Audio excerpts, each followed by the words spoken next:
Video asina Riba, Yangliba, Mayamda Entertainment Oina Semjabani. Video asida atamna na Mayamda Singnaba, Karimnaba Lejade. Amadi, Political Kayadasu atamna Nangang Bisakpi Taujabanate.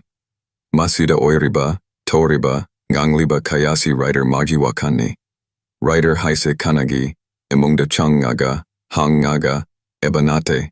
Writer Haibasidi Karino Kangdaba, Amada Semjabani. Kanagi Punsida Panabasuyai. Kanagi Punsi Rolsu Manabasuyai. Awabagi Wakanchab Manabalambi Singni. Ang kontrabay magiray pag sila'y abay ray siya sing naninhan na nasundok na bahot na riba ni apumba na panggal ni panggali. Kailan siya? Huye! Itaw nang respect yaudre. Tao respect yaudre punsi che si baga mane. Haibase nang kangdra mane. Madu nang kangaba na tro. Nang hinga ay Nang ikokse nay tholaga yengdadi yaroi khangi. Yenguno wana bun anti ata. Itaw thawnobumse. Khanaraga ibani kaisu kanaro.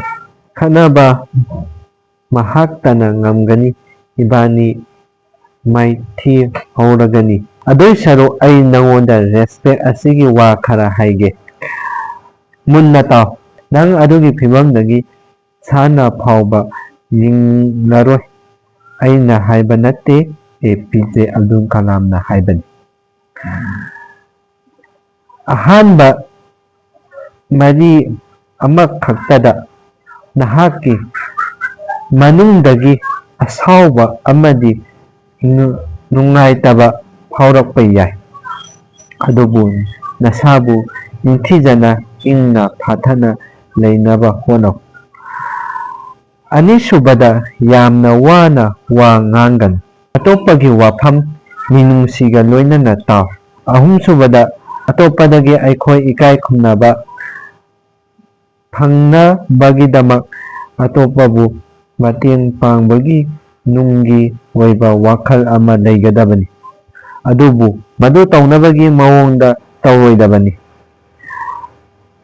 Mari subada karigumba nahana nahaki singlaba thabakta pungsen senabadi mayamna nahaku hanadagi ikai khumna bigani.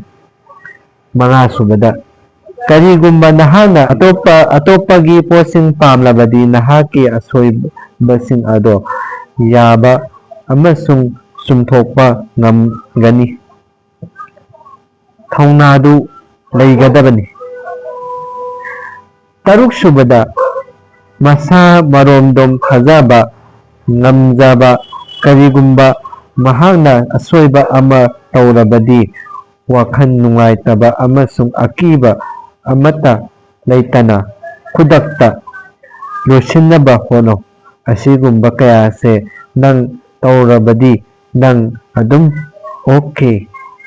Ito, ano magi doon nalagi payo. Kari Ayonda oirida raaki janero.